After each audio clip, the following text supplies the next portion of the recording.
Welcome to part two of He's Just Not Into You. Okay, so we have to go back to the previous question. Yeah. But I'm going to rephrase it. Okay. In early ways that I know how, with all my drama and splendor and aplomb. How will I know if he really loves me? I don't know the rest of the lyrics, but you know where I'm going with that. Okay, since you're on a roll with song lyrics, there's a Tupac song titled "The Hearts of Men." It's a Shakespearean line.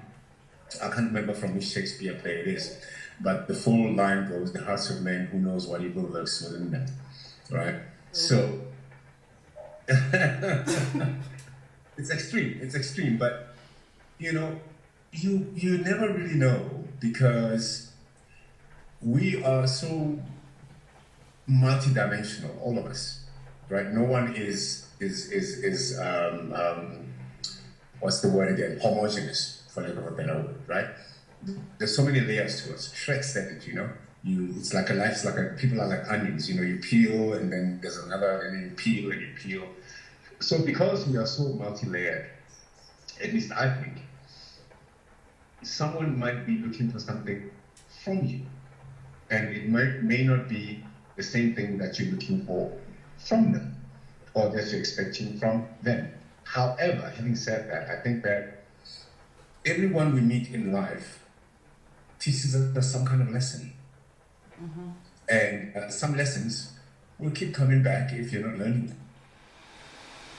So you gotta, I think with many earth-altering life, altering moments, there's definitely a lesson.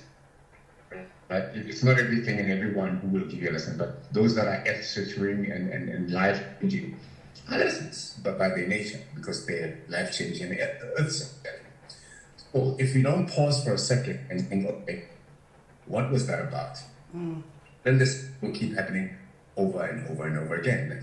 That's what you never really know. I mean, I never knew that I'd be married to you first. I never knew that I'd be divorced to Zandini. I never knew that I'd have a child with Zandi. I never knew that we would be born, So it's you never, I don't think you really know. But you can certainly reduce the rate of attrition by asking the right question or questions to someone that you need to be with, What are those questions? Basic questions, what do you think about family? What do you think about extended family? What do you think about how's the relationship with your siblings, And you will know when someone is being sincere because lies have a way of unearthing themselves, right? If that person, at some stage, it'll come up that they're lying. But there's certain fundamental questions when you're over 25, again, I'll go back to that should be asked, opinion about family, opinion about marriage, with a disclaimer, I'm not saying that we're going to get married, but I just want to know if that person panics, which they shouldn't, it's just a question, right? But I think life's answers come in when there's real conversations that happen about real things. But when you're friends and you're with other friends, people play parts, people assume roles, people wear masks. But when it's just the two of you, it's very difficult because some things will come out, the person's character, things that they like, how they like to sit, how they like to, body language is also quite important as well. When someone is always talking to you and their arms folded all the time, it's very defensive. They may not even know it themselves, But resonance is a big thing, and it comes from words and action as well. Yeah. So you'll never, but the long and the short of it, you never really know. Love sometimes is really about that, taking that plunge, living the lessons. There are people who are meant to be together for a time and a season. I don't know how to. I don't know how to articulate the absolute mess I become, especially because I'm not quite used to having my heart broken like that. So I didn't quite know how to deal, and I found myself just flailing. And I think I'm also still dealing with it now. There are people who don't internalize a whole lot, right? But they choose to internalize heartbreak more than anything else, right? Many things don't just water off a dust. But when it comes to that one issue, rejection, a failed relationship, a failed job, they will choose to. So I've always lived off the fact that there's never a balance in life, right? You gotta synchronize. Some days you do more of something, some days less of something. If you're looking for balance, then that in itself becomes a job. You always be thinking, did I do more? Did I do more of that? If you're looking for balance, then that becomes another job. But if you are synchronizing and going through the peaks and troughs, for me, that's worked very well. There are people who walked in and out of my life who, I mean, I realized, I think it was 8 years after a girl dumped that on that day I was actually being dumped. I was not even aware.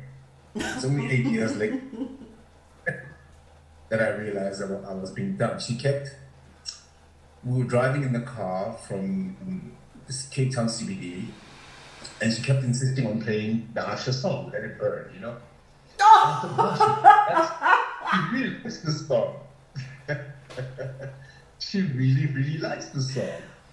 And then she disappeared. What do you call it? Gaslighting? What? Ghosting. No, ghosting. Yeah. Yeah, and she ghosted, you know? And 8 years later, I was like, oh, damn, that's what happened. And it didn't go down very well because, in all honesty, I'd never been dumped before. So I decided, well, you know, I've got to be with this person. I enjoyed her company tremendously. And I learned something from her. It was not art or anything like that. But, you know, she brought some attributes into my life that I appreciate. I mean, you know, she was a good person. I was not the right person for her at that time. And it was only that 8 years later when I found out what she was up to and who she was seeing, I was like, well, it makes sense. You know, she had to be with that and not me. Okay, so you basically glass half full your way through heartbreak. Yeah, I did. No, that I couldn't have described it better myself. That's it. And it's through some really deep reflection, you know. Of course, you ask the question, what is wrong with me? You can't help but ask. Yeah. What is wrong? But you can't go deep into it unless you've been dumped 5 times in a row. Now you gotta ask yourself some questions. You know, but if it's happened once, twice, you know, 3 times, it's the peaks and troughs of life, you know. It's heartbreak is, it builds you. It's rejection. It's time to introspect. But unless you ask the right answer, unless you ask the right question, you never really get the right answer. We complex, and you know, we are at the best of times we are willing to accept that human beings are complex beings. But at the worst of times, we don't want to accept it. I feel like sometimes it's because we feel it's contrived. Like sometimes you just feel like this thing is so simple. Why are you making it so difficult? It's simple. It's either A or it's B. Why can you not see that? And the person will come up with so many other micro alphabets, and all of a sudden you're not on the Greek alphabet anymore. You're on Roman numerals, and it's like, but what are you doing? We were headed this way, and you decided to go left. Yeah, but therein lies the flaw in this thing. probably you say we were headed in a certain direction. It's possible that you alone were headed in that direction. Okay. Yeah, okay. That was the other shoe. Did you hear it? I heard it. Look, we extract, right? We extract, right? Because, as I said earlier on, you learn something from people that you're with, even at a friendship level, even at a family level. Yeah. I mean, I have this ex who fought with their brother over a pair of scissors when they were in high school, and they still had an uncomfortable relationship. So it's not just about the love thing, there's sibling issues as well, you know, again, because human beings are just so complex. There are people who, when they are alone, they plot. Nothing evil. They just think about how to navigate this situation. What can I get out of this situation? What can I get out of this person? You know? And sometimes the best laid plans as well don't quite work out. I mean, someone could be planning in street lingo a hit and run on a girl, and then boom, they fall in love. The initial plan was a hit and run, and then they're like, wow, okay, actually, now I'm in love. Forget it. That the person probably saw it coming, and they were doing a hit and run as well. Oops. Oh, that is a recipe for disaster. Exactly. So, you know, the complexity of human beings makes your question unanswerable, but in a sense, but the answer in that people are complex, therein lies the answer. Okay. Human beings are complex. Even if you go through the first hurdle of oh my goodness, the two of you agree, this is real, this is cool, and then something happens, and then it's not cool no more. What do you do with it? What makes it uncool? Hence, when you ask the right questions, you will get the answers that will see you through. Okay, I'm literally replaying my entire relationship in my head as you speak. Uncomfortable truths. we set up barriers as well with relationships. Be as open-minded as possible. Learn the person. I find that, you know, the reason why I'm so into my wife is that we spend so much time getting at each other's skin. I step on one, you step on two. I don't even have to tell you, you know. It's a rare thing. It doesn't happen all the time. But when you find that, when you do find it, it can only happen through patience and not jumping into things, you know. Because think about it. We have delegated, or rather relegated, sex to be just a physical thing, right? Yeah, when you're younger, it's just a physical thing. But when you're older, you're giving so much of yourself, that when you feel betrayed, it's like, but how could I have this much and then end up with? But why did you give it up so quickly anyway, without being sure that you were going to get something back into it? You know what I mean? So there are a lot of things that contemporary life has messed up, but it doesn't mean that that's that as it is. You know, you can change it. You know, you can really get under someone and have those conversations when the time is right, feel that person, but with an open mind that one, you maybe like, two, but you will know. Two, the relationship might be for something else, a business associate, a confidant, a sounding board, a life coach, and not necessarily an relationship. I think the other mistake that we do when we feel someone, it's rough. Yeah. I feel you, but it's rough. No, not all the time. Sometimes you can have a soulmate that you don't have a love relationship with. I think that's what I'm grappling with now. It's possible. Yeah. Now that we're talking, I'm actually looking at it and I'm like, Oh, damn that soulmate theory. Okay. And you know what helps with that? What helps with that is that when you have a soulmate that you don't have a sexual relationship with, it helps because they become such a fantastic sounding board. Yeah. Because when you're in trouble, sometimes you can't see your way through, and that person is looking from a distance, and they are unlikely to pick sides. Yeah. They have your best interests at heart. I believe that that's what I've become for him quite a lot. And my resistance was, no, you don't get to have a girlfriend who's not your girlfriend. But I didn't actually look at it, remove the girlfriend aspect out of it, and just be like, you actually are just his friend, and he needs a friend right now. So why can't you not just be that? Pardon?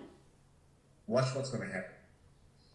Once you come to that realization, and I'm hoping that it's the right realization, because we're having a discussion here. Mm-hmm. If indeed you do some soul searching and you find that, oh my goodness, actually this is soulmate of other stuff, you will find that you will one day wake up and, oh my goodness, when was the last time I thought about this guy? Oh, that'd be nice. Yep. That's very likely to happen, extremely likely, because your brain has now switched from this is not who he is, this is who he is, and not only just realize, living it as well.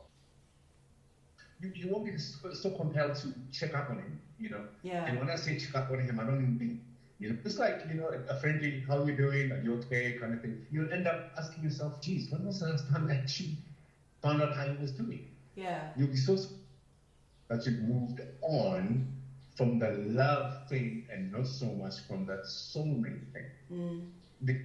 Clearly, this is someone that you feel, this is someone that feels you. But and men, remember, we're not very good as men as locating feelings, right? We can't compartmentalize things. We can't say this feeling belongs in this box. We're horrible at that. So he's probably finding it difficult to explain to you what he wants out of this. So he ends up saying, I'm not even going to try. She lead the way. If one day she just wants to be with me and cuddle and whatever, I'll do it. If she doesn't, then I won't. You are so spot on. It's like you know the guy and you had a chat with him before I called you. Thanks. There it is. You know, so... And then when you have a fight, have words, it'll be like, yeah, but I didn't ask for this. Yeah. Oh my gosh, get out of my head. Were you there? No. Because abdicate responsibility of leading in this relationship, let the woman lead, then she makes all the decisions, then she has to account. Yeah. I account for something I didn't cause. Yeah. You know, absolutely. But all I did was sidestep moves so that you make all the moves and then you be up for all the moves. It works out so much better. I know, you guys do it all the time. You're professionals at it, and then we sit in our little boxes, little corners, seething, and then comes the self-loathing because you're like, oh my gosh, how did I not see this coming? And then you spiral. Because you're thinking, oh, he's a bit incapacitated. He can't think clearly. So let me make the move. He's a bit slow. He's cautious and all this. So let me do. No. Nah. He's letting you do. You're not doing. Oh. It's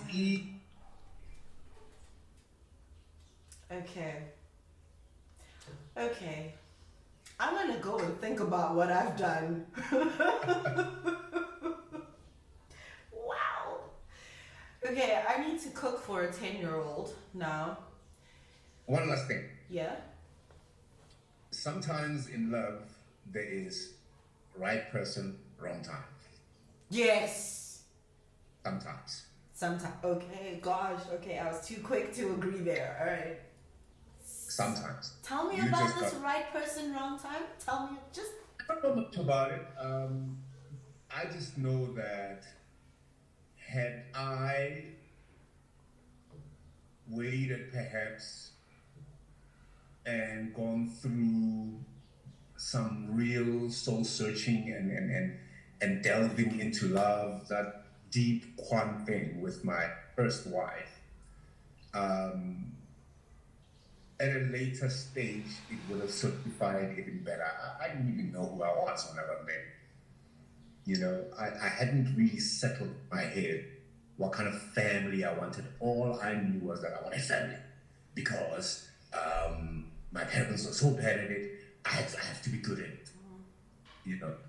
And my motivation, yes, love was the motivation, but to a very large extent, the motivation was I want to get married and I want to get it right.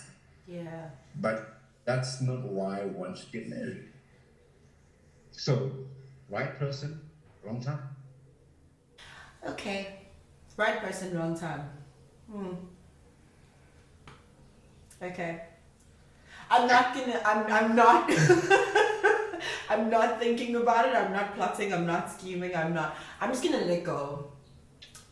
No, look, someone like you who has been able to, and not just on the love department, with so many other things, been able to press a button and things happen.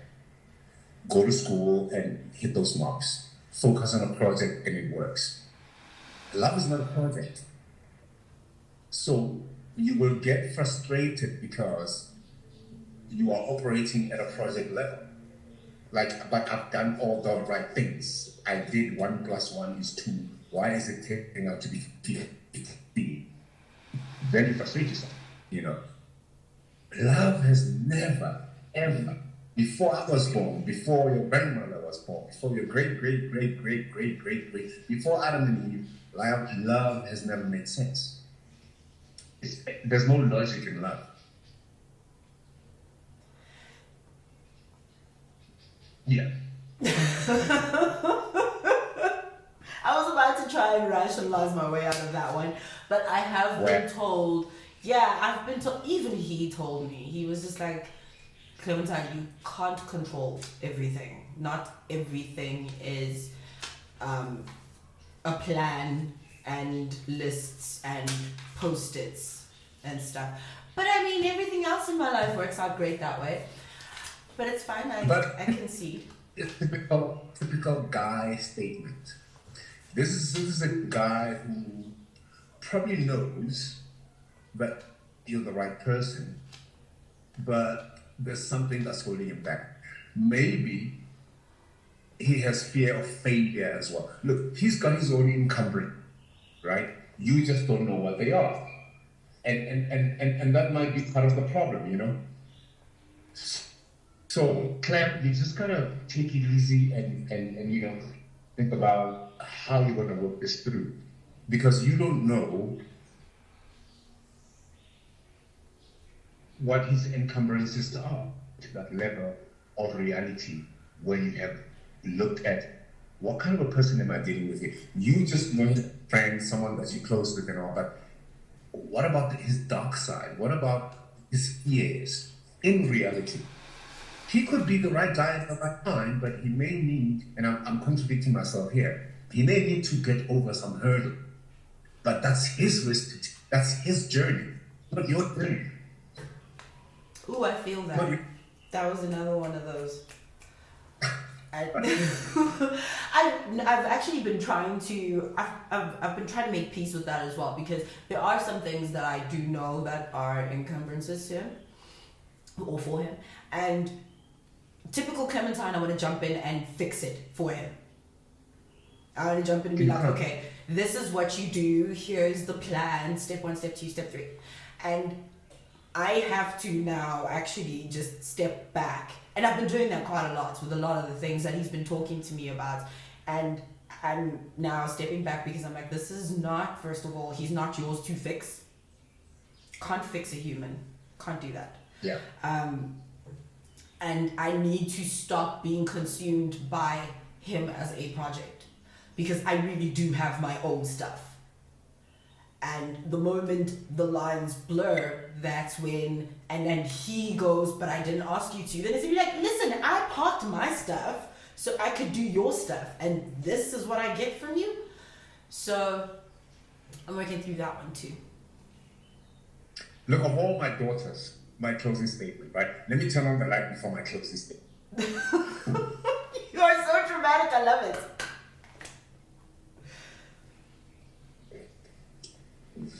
Okay. Of all my daughters, there's only one who can have mutual with someone their age. Who can have what? A future with someone in their age group. Only one. And that's definitely not me, huh? Shit. A girl can dream. Okay. All right. That's a chat for another day. I'm making a note on that one. Love you, Daddy. Thank you. All right. Hi to Mama Bear and the Shmoo. Okay.